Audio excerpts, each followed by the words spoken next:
ప్రకాశం జిల్లా చీమకుర్తి మండలం గాడిపర్తి వారిపాలెం గ్రామంలో ఎస్సీ కాలనీలో సర్వే నెంబర్ 2లో గల భూమిలో గతంలో ఎస్సీల నివాస గృహాలు ఉండేవి. ఆ గృహాలు ముంపుకు గురయ్యే విధంగా ఉంటే ప్రక్కనే వాళ్లకు స్థలాలు కేటాయించి ఇవ్వటం జరగటంతో గాడిపర్తి వారిపాలెం ఎస్సీ కాలనీకి చెందిన రంపతోటి శివాజీ మరియు కాలనీ వాసులు అదే స్థలాన్ని మా కాలనీ వాసులకు కేటాయించాలని తహసీల్దార్కి అర్జీ పెట్టగా తహసీల్దార్ R. Brahmaiah, VRO Sridevi, surveyor Mojesh Gadiparthi Varipalem గ్రామంలో ఎస్సీ కాలనీలో సర్వే నెంబర్ 2ను పరిశీలించటానికి వచ్చారు. ఈ కార్యక్రమంలో గ్రామ నాయకులు గమిని ప్రసాద్, గమిని కృష్ణారావు, బెల్లంకొండ రామచంద్రరావు, గ్రామంలో ప్రజలు పాల్గొన్నారు.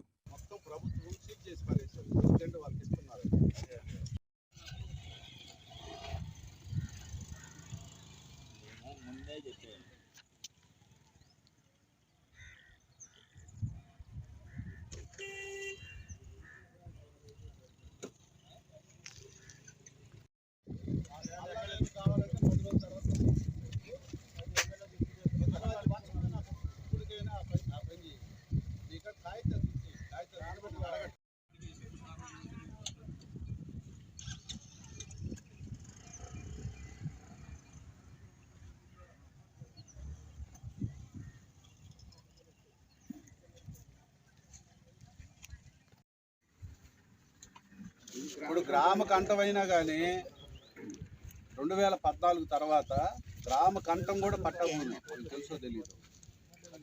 గ్రామ కంఠాలు ఇంతకుముందు రెవెన్యూ వాళ్ళ పొజిషన్లో ఉన్నాయి. 2014లో సుప్రీంకోర్టు ఆర్డర్స్ ప్రకారం గ్రామ కంఠాన్ని పట్టాభూమిగా డిక్లేర్ చేసి రెవెన్యూ నుంచి తప్పించేశారు. అంటే అంతకుముందు నిషేధిత జాబితాలు ఉండేది. దాని జోలికి ఎవడు పోవటానికిలా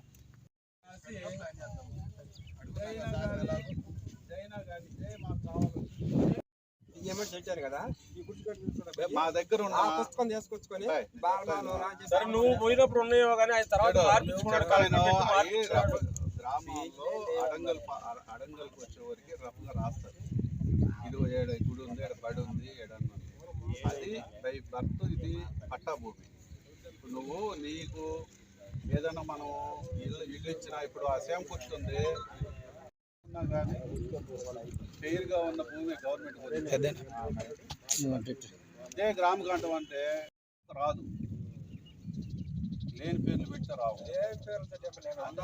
నేను చెప్పాలి కదండి. నువ్వు పెట్టావని నేను అంటలా, మీరందరూ తప్పుడు పేర్లు ఇచ్చారని నేను అంటలా. అంటే నేనేమన్నా చట్ట ప్రకారం అయితే